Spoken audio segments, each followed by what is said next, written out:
Hello மக்களே, எல்லோரும் எப்படி இருக்கீங்க? இன்றைக்கி சிம்பிளான டேஸ்ட்டான சிக்கன் பிரியாணி எப்படி பண்ணுறதுன்னு தான் பார்க்க போகிறோம். இதுக்கு 5 tablespoon oil, 5 tablespoon ghee சேர்த்துக்கிட்டு அதில் 2 துண்டு பட்டை, ஒரு கிராம்பு, ஒரு ஏலக்காய் நல்லா சேர்ந்து வதங்கின உடனே கொஞ்சமாக சோம்பு சேர்த்து பொரிஞ்சு வந்ததும் நம்ம வெட்டி வச்சுருக்கிற ஒரு 3 ஆனியன் நல்லா வதக்கிட்டு கூடவே 2 சில்லி சேர்த்துக்கோங்க.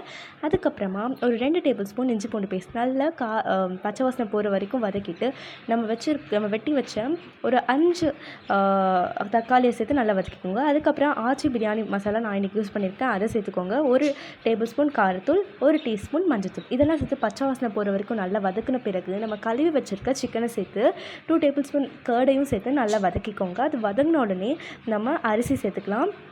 அரிசி 2 டம்ளர் அரிசி சேர்த்துருக்கேன். அதுக்கு தேவையான அளவு உப்பு, தண்ணி சேர்த்து ஆஃப் லெமன் பிழிஞ்சு விட்டு 3 விசிலுக்கு வச்சு எடுத்தீங்க அப்படின்னு சொன்னால் சுவையான டேஸ்டான பிரியாணி ரெடி.